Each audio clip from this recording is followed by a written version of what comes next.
오늘 본문 71편을 통해서 수천 년 전에 이스라엘에 살았던 시인을 만나고 시인의 마음을 함께 공감하려고 합니다. 먼저 시인은 생명의 위협을 받고 있는 상황입니다. 주변에 자신을 죽이려고 음모하는 세력들로 가득 차 있습니다. 온갖 험한 말로 시인을 공격하고 있습니다. 뿐만 아니라 하나님이 어디 있냐? 네가 하나님을 믿어봐야 무슨 소용이 있겠느냐? 하면서 정말 많은 그런 조롱으로 감싸여 있습니다. 시인이 건강할 때, 힘이 있을 때, 권력이 있을 때는 이런 조롱거리는 웃음거리밖에 되지 않습니다.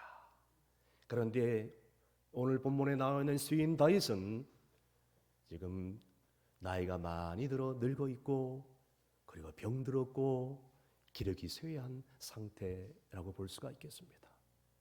자, 이런 상황에서 이런 시련과 고난이 오면 백이면 백 모든 사람들이 비난하고 쓰러지고 맙니다.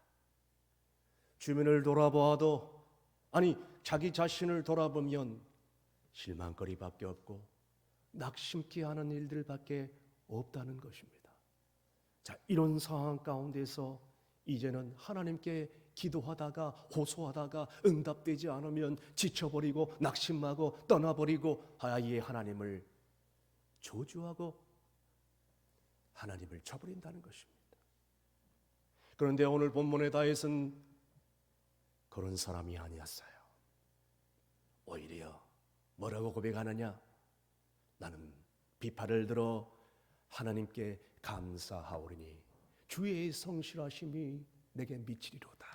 주의 성실하심이 내게 미치리로다 하면서 나는 수금을 들어 하나님을 찬양하고 감사하겠나이다 라고 지금 고백을 하고 있는 것입니다. 사랑하는 성도 여러분, 오늘 바로 이것이 신앙이요 믿음입니다. 여러분, 찬양은 내가 성공하고 내가 무슨 일이 잘 될 때 부르는 노래가 아니에요. 오히려 찬양은 내가 역경을 당하고 힘든 일을 당하고 고통을 당할 때 나와 함께 하시고 하나님의 손길로 앞으로 나를 붙잡아 주실 것을 믿고 하나님을 노래하는 것이 찬양이라는 것이에요. 오늘 다윗은 그런 찬양을 부르고 있는 것입니다. 여러분, 이 신앙과 찬양과 감사가 우리의 삶 가운데 넘쳐나기를 주여으로 축원합니다. 그렇다면 이 다윗의 감사 찬양이 어디서부터 비롯되었을까요? 이 감사 찬양의 근거가 어디 있겠습니까? 첫 번째는 다윗은 과거에 베푸신 하나님의 은혜에 감사 찬양하고 있다는 거예요. 오늘 본문 5절 6절 말씀 다 함께 읽습니다. 주 여호와여, 주는 나의 소망이시요 내가 어릴 때부터 신뢰한 이시라. 주 여호와여, 주는 나의 소망이시며 내가 어릴 때부터 신뢰한 이시라. 내가 모태에서부터 주를 의지하여 싸우며 나의 어머니 뱃속에서부터 주께서 나를 택하여 싸우니 나는 항상 주를 찬송하리이다. 아멘. 무슨 뜻입니까? 과거에 하나님께서 이미 나를 붙들어 주셨기 때문에 하나님께서 나와 함께 하셨기 때문에 무슨 일을 만나도 나는 감사할 수밖에 없다는 표현입니다. 이것이 바로 다윗의 신앙 고백이요 간증이었어요. 바로 이것이 바로 신앙 고백이며 다윗의 기도였다는 것입니다. 여러분, 지금까지 모든 삶이 다 하나님의 은혜라고 지금 고백을 하고 있는 거예요. 이것은 다윗이 과거에 직접 체험했던 그런 일들을 기초로 하고 있습니다. 다윗은 어렸을 때부터 양치기를 하면서 소와 검으로부터 하나님께서 보호해 주셨고 골리앗과 싸움에서 승리케 해 주셨고 더 나아가서 사울의 집요한 추격으로부터 하나님이 보호해 주시고 온전케 해 주셨다는 것을 이미 알고 있어요. 그래서 감사하다는 거예요. 그래서 이스라엘 왕으로 만들어 주신 것에 대해서 감사하고 있어요. 이처럼 과거에 하나님께서 베풀어 주신 그 은혜를 기억하며 하나님께서 지켜주셨기에 주님은 나의 소망이 되시고 나의 힘이 되어주시고 하나님께 감사할 수밖에 없다는 것입니다. 여러분, 우리가 신앙생활을 하면서 과거에 베풀어 주신 하나님의 은혜를 기억한다는 것은 매우 중요한 일이라고 볼 수가 있겠습니다. 왜 그럴까요? 과거에 베풀어 주신 하나님의 은혜를 기억한다면 지금도 앞으로도 하나님께서 분명하게 나를 붙들어 주실 것이라는 확신이 있기 때문에 옛날 우리 선조들을 인생을 가리켜 고해라고 얘기했습니다. 한자성어로 고해는 말 그대로 고난의 바다라고 했습니다. 여러분, 인생이 그렇습니다. 여러분, 바다라는 것이 잠잠할 때가 있는가 하면 어떨 때는 성난 파도가 일어납니다. 마찬가지예요. 우리의 인생도 이와 같다는 것입니다. 잔잔한 때보다도 더 성난 파도같이 정말 알게 모르게 무슨 일이 일어날지 모르는 그런 삶이 우리의 인생이라는 것입니다. 어쩌면 잔잔할 때보다 성난 파도가 일어날 때가 더 많이 있다는 것입니다. 그렇다면 여러분, 그런 거친 파도가 몰려올 때 그런 인생 속에서 여러분들은 어떻게 하십니까? 내 힘으로 그걸 이겨낼 수 있습니까? 내 지혜로? 내 능력으로? 아니에요. 그럴 수 없습니다. 그래서 히브리서 기자는 히브리서 14장 6절 말씀에 뭐라고 고백하고 있습니까? 다 함께 읽습니다. 그러므로 우리는 긍휼하심을 받고 때를 따라 돕는 은혜를 얻기 위하여 은혜의 보좌 앞에 담대히 나아갈 것이니라. 아멘. 지금까지 살아온 것이 때에 따라 돕는 주님의 은혜가 있었기 때문에 가능하다, 그런 뜻입니다. 마찬가지로 하나님께서 지금까지 우리를 인도하신 것은 때에 따라 돕는 하나님의 은혜가 있었고 때에 따라 하나님께서 우리를 눈동자같이 지켜 보호해 주셨기 때문에 오늘 내가 있고 오늘 이 시간에 주의 성전에 나와서 예배할 수 있음을 믿는 여러분이 되시기를 간절히 바랍니다. 두 번째로는 현재 베푸실 하나님의 은혜에 다윗은 감사를 하고 있습니다. 계속해서 본문 7절에서 8절까지 말씀 다 함께 읽습니다. 나는 무리에게 이상한 징조같이 되었사오나 주는 나의 견고한 피난처이시요 주를 찬송함과 주께 영광 돌림이 종일토록 내 입에 가득하리로다. 아멘. 다윗은 과거의 하나님의 은혜에 감사할 뿐만 아니라 더 나아가서 현재 지금 이 순간에 나와 함께 하시는 하나님께 지금 감사를 하고 있습니다. 그뿐만 아닙니다. 시인은 시편 18편 1절에서 3절까지 뭐라고 고백하고 있습니까? 다 함께 큰 소리로 읽습니다. 나의 힘이신 여호와여 내가 주를 사랑하나이다. 여호와는 나의 반석이시요 나의 요새시요 나를 건지시는 이시요 나의 하나님이시요 내가 그 안에 피할 나의 바위시요 나의 방패시요 나의 구원의 뿌리시요 나의 산성이시로다. 내가 찬송받으실 여호와께 아뢰리니 내 원수들에게서 구원을 얻으리로다. 아멘. 하나님이 나와 함께 하시면 오늘 두려울 것이 하나도 없다는 것입니다. 더 나아가서 시편 18편 6절 말씀에는 시인은 이렇게 고백하고 있습니다. 다 함께 있습니다. 내가 환난 중에서 여호와께 아뢰며 나의 하나님께 부르짖었더니 그가 그의 성전에서 내 소리를 들으셨으며 그의 앞에서 나의 부르짖음이 그의 귀에 들렸도다. 아멘. 무슨 말씀입니까? 나의 삶 가운데 주님이 나의 힘이 되어주시고 나의 산성이 되어주시고 나의 요새가 되어주시고 나의 구원의 뿔이 되어주시고 나의 피난처가 되어주시기 때문에 오늘 내가 있고 앞으로도 하나님께서 나를 붙잡아 주실 것이라는 그런 믿음의 고백인 것입니다. 그분만이 나를 붙잡아 주실 분은 그분밖에 없다는 것이. 그래서 사망이 오고 음부의 줄이 놓치고 그리고 불의가 나를 둘러싸고 원수마귀가 나를 해하려 한다 할지라도 하나님께서 나를 붙잡아 주셔서 두렵게 하지 아니하시고 성전에 나와서 하나님께 간절히 부르짖고 기도하면 그 기도에 하나님께서 응답하여 주시고 어떤 원수도 다 물리쳐 주실 것이다 라는 확신이 있다는 것. 이것이 다윗의 고백인 것이. 그래서 더 이상 나는 두려워하지 않겠다, 실망하지 않겠다, 좌절하지 않겠다는 것이. 여러분, 이러한 고백으로 나아가야 돼요. 그래서 더 이상 육신의 정욕과 세상의 정욕과 안목의 정욕과 이생의 자랑에 얽매여서는 안 된다는 것이에요.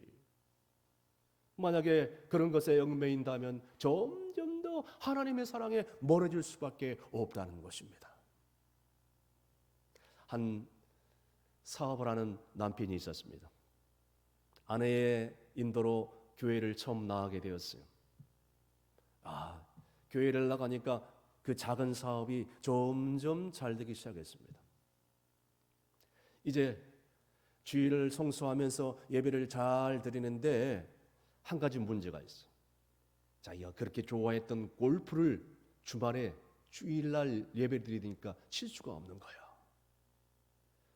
그래서 아내와 상의를 해가지고 한 달에 한 번 매월 첫 주일만 빠지고 매월 첫 번 주일만 친구들과 함께 골프를 치는 걸로 했습니다. 골프를 한 주 빠지다 보니까 이제 2주 빠져요, 3주 빠져요. 골프 치는 친구들과 함께 이제는 온 종일 주말만 되면 골프장에서 시간을 보낼 수밖에 없었습니다. 그럼에도 불구하고 사업은 점점 잘 되기 시작했어요. 그래서 어느 날 아내가 그것을 보다 못해 여보, 그렇게 신앙생활하면 안 돼요. 그렇게 간곡히 간청을 해봤으나 이 남편은 골프에 미쳐 있는지라 아무 소용이 없었어요. 계속적으로 주일을 성수하지 못하고 교회의 집사인데도 불구하고 성가 대원에도 불구하고 아예 주일을 성수하지 않는 것. 그러던 어느 날이었습니다. 회사에 노조 파업이 생겨버렸어요. 그래서 노조 파업이 수개월 동안 계속적으로 지속되다 보니까 이제는 신용도가 급격히 떨어짐으로 말미암아 한순간에 빚더미에 얹어서 회사가 결국에는 파산에 이르게 됩니다. 왜 자신이 이렇게 될 수밖에 없었는가? 왜 회사가 망하게 될 수밖에 없었는가? 이 남편은 그것도 모르는 거예요. 그는 회사가 파산에 이르자마자 온갖 실망과 좌절로 자포자기 상태에 이르게 됩니다. 결국 술, 담배 중독자가 될 수밖에 없었어요. 세상으로 점점 빠져들 수밖에 없었어요. 고통 가운데 헤맬 수밖에 없었어요. 그러다가 이제는 그 아내가 이제는 그 남편을 향하여 울부짖기 시작합니다. 여보, 지금이라도 돌아가야 됩니다. 지금이라도 하나님께 돌아가십시다. 그 길만이 살 길입니다. 그러나 이미 늦어 있는 상태였어요. 사랑하는 성도 여러분, 우리가 하나님을 떠나는 순간 우리의 주변의 모든 것들이 불뱀으로 변하기 시작합니다. 지금까지 베푸르신 그 하나님에 대해서 어떤 고난이 오고 시련이 오더라도 감사하고 찬양을 해야 되는데 그렇지 못할 경우에는 내 자신뿐만 아니라 내 주변에 있는 모든 사람들이 불행에 빠질 수밖에 없다는 것이에요.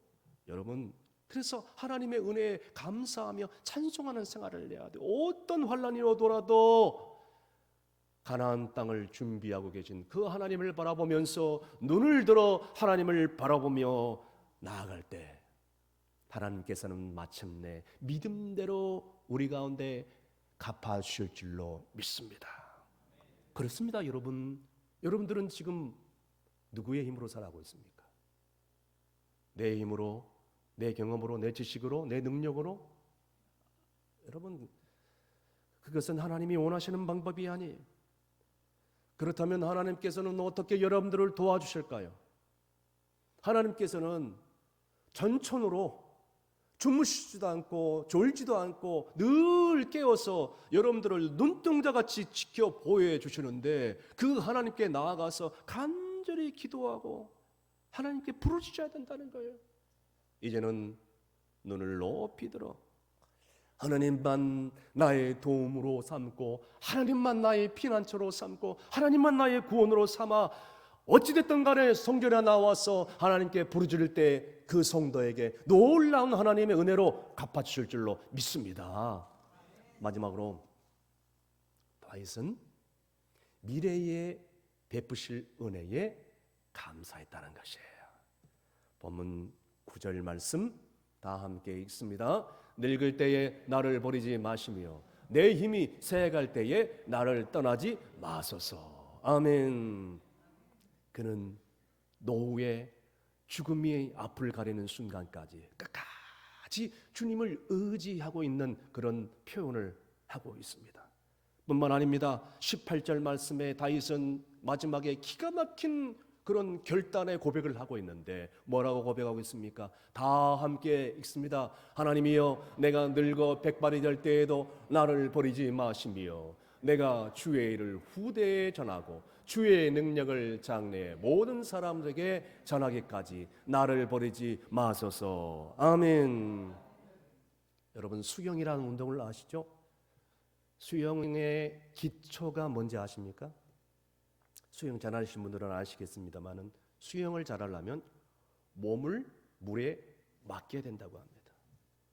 만약에 몸을 물에 맡기지 않고 뭔가를 해보겠다고 힘을 쓴다면 물속에 가라앉아 버리고 만다고 합니다. 그래서 수영을 잘하려면 물에다가 자기 몸을 다 맡겨버려야 돼요. 맡길 때 비로소 물에 내 몸이 뜨게 되고 내가 원하는 방향으로 앞으로 전진할 수 있다고 합니다. 신앙도 마찬가지입니다.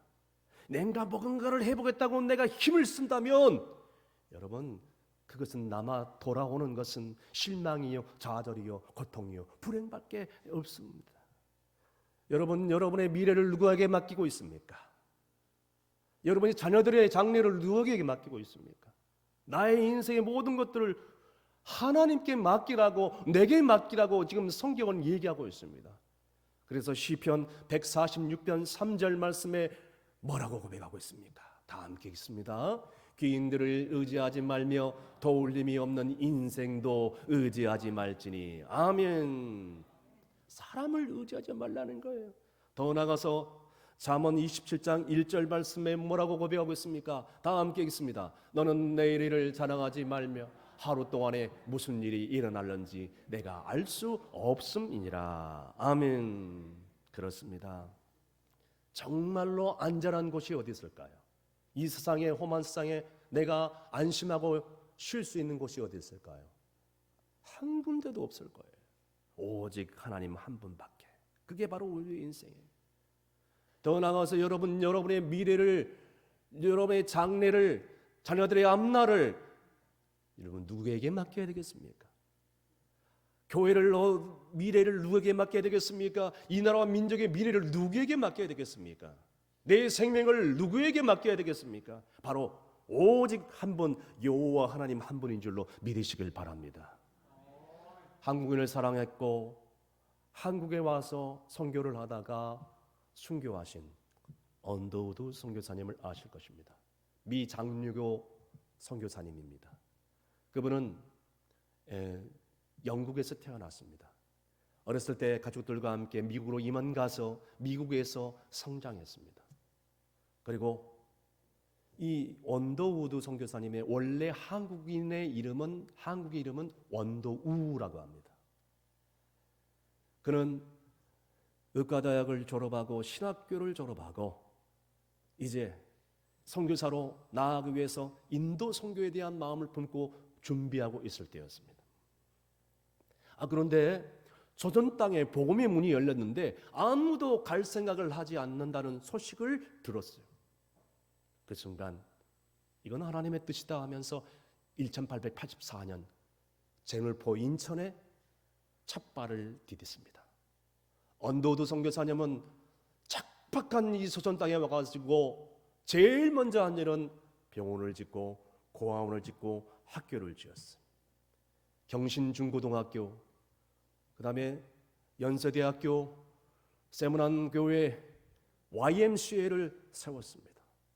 그러면서 이제 4대째 우리나라를 위해서 헌신하는 거예요.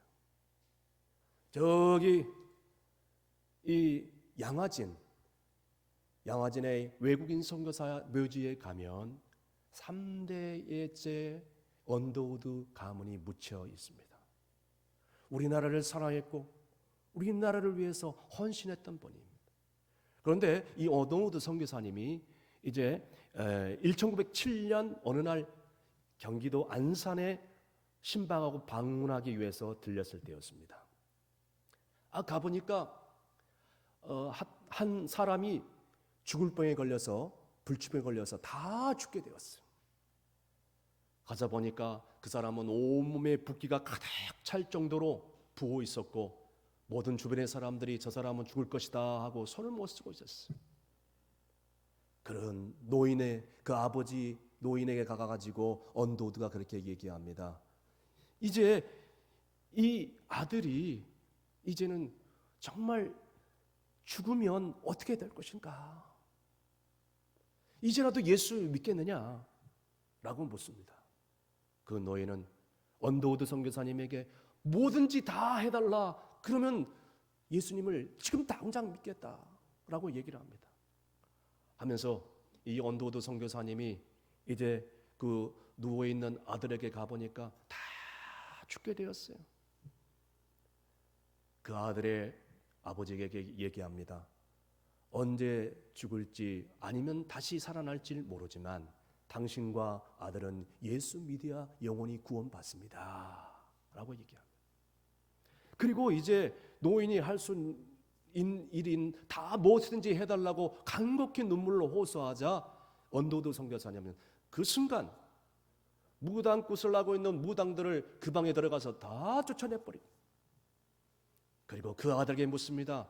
지금 예수님을 믿겠느냐? 믿겠다고 얘기하죠. 살아야 되는데. 네, 믿겠습니다 라고 얘기를 합니다. 자, 그 순간 언더우드가 그날에 일어났던 모든 일들을 회고록에 적어놨는데 이렇게 적어놨다고 합니다. 그날 이후로 우리들은 밤낮 3일 동안 금식하면서 이 환자를 돌보고 간절히 중보 기도를 하기 시작했다. 3일째 되던 날에 붓기가 점점 사라져 갔고 해가 지기 전에 붓기가 다 사라지고 그의 생명은 구원을 받았다. 하나님께서 그 생명을 이 땅에 다시 한번 삶에 지속할 수 있도록 섭리해 주셨다. 그 이후에 그 집안을 잡고 있는 모든 악령을 숭배했던 것들을 다 들어가서 부숴버리기 시작했다. 이 놀라운 경험과 결과로 그 영혼이 건강해지고 구원받을 뿐만 아니라 주변의 모든 사람들이 예수 그리스도를 믿기 시작했다. 할렐루야. 사랑하는 성도 여러분, 언더우드를 비롯한 모든 중보 기도자의 기도를 통해서 그 한 생명을 살려주실 뿐만 아니라 그 가정도 구원시켜 주시고 그 주변에 있는 모든 조선 땅에 있는 사람들을 구원해 주신 줄로 믿으시길 바랍니다. 저는 예전에 그 양화진 외국인 선교사 묘지에 언더우드 3대가 묻혀있는 그 묘지 앞에서 저는 간절히 기도하는데 제 마음 가운데 들리는 음성이 있었습니다. 한 번 주어진 인생인데 종아, 네가 어떻게 살기를 원하느냐? 한 번 주어진 인생 어떻게 사는 게 의미 있는 삶이냐? 그 음성이 계속 가슴에 울리는 거예요. 가슴을 쿵쿵 치기 시작합니다. 견딜 수 없었어요. 저는 그 순간 묘지 앞에서 눈물을 흘리기 시작했어요. 어떻게 사는 게 하나님이 기뻐하시는 인생이냐? 저는 여러분에게 오늘 묻습니다. 노년의 시기에 남은 생에 어떻게 살기를 원하십니까? 사람이 나이가 들면 변화되는 것을 싫어합니다. 편안하게 노후를 즐기고 싶어요. 그래서 돈을 벌어서 노후를 위해서 지금도 일하고 있는지도 모릅니다. 나이가 들면 편안하게 신앙생활을 하고 싶은 마음이 있어요. 변화와 계획이 싫습니다. 전도하는 것도 싫어요. 헌신 봉사하는 것도 싫습니다. 뭔가를 하기에는 다 늦었다고 생각을 해요. 이 나이에 뭘 해? 꿈을 꿔서 뭘 해? 소망을 가져봐야 뭘 해? 여러분 혹시 그런 생각을 가지고 있는 분들이 계시다면 오늘 시인의 고백을 들으시길 바랍니다. 하나님이여, 내가 늙어서 백발이 될 때까지 나를 버리지 마시고 주여 남은 생에 주의 사랑을, 주의 복음을 후세대에게 담대하게 전하게 해 주시옵소서. 그렇게 전하기까지 나를 버리지 마시고 나를 떠나지 말아 주시옵소서. 여러분, 이 시인의 고백을 주목하시길 바랍니다. 그 역경과 그 고난과 그 고통의 세월들을 감사와 찬양으로 바꾸어버린 이 시인의 마음을 오늘 이 시간 우리가 갖기를 원하는 것이에요. 과거에도 현재에도 미래에도 함께 하시고, 그리고 더 나아가서 내 주변에 있는 모든 사람들에게 그 사랑을 전하게 될 때에 하나님께서는 나와 함께 하시고 나에게 복을 주시며 나에게 형통의 삶으로 이끌어 주시고 나의 후세대에게 하나님께서 은혜의 복을 물붓듯이 부어 주실 줄로 믿는 그 믿음으로 남은 생에 살아가시기를 주님으로 축원합니다. 기도하시겠습니다. 내가 백발이 될 때까지 나를 버리지 아니하시겠다 약속하신 하나님 아버지 감사합니다. 주변을 돌아봐도, 아니 내 자신을 돌아봐도 실망스럽고 두렵고 납심케 하는 것들 뿐입니다. 주여, 그래서 과거와 현재와 미래에 베푸신 은혜에 감사하지 못하고 오히려 간증하지 못하고 원망하고 불평하지 못할 때가 얼마나 많이 있었습니까? 주여, 이제 시인처럼 백발이 될 때에도 어떤 역경에도 감사와 찬양으로 바꾸어 소망 가운데 살아가며 주변에 있는 사람들에게 그 주의 도를 간증하게 하여 주옵소서. 아버지, 간절히 바라고 원합니다. 한국교회를 회복시켜 주시지 않는다면 희망이 없습니다. 하나님 아버지, 참으로 하나님께서 역사하심으로 말미암아 황무지 같은 곳에 장미꽃이 피어나게 하여 주시옵소서. 다음 세대를 회복시켜 주시옵소서. 충성교회를 회복시켜 주시옵소서. 하나님께 헌신된 병신도 사역자들을 일으켜 세워 주시옵소서. 그래서 내 남은 생에 하나님이 없이는 모든 것이 헛되고 헛되다는 것을 일찍이 깨달아 주의 뜻을 감당하며 하나님만 의지하는 거룩한 백성들에게 복 내려 주시옵소서. 예수님의 이름으로 기도합나이다. 아멘.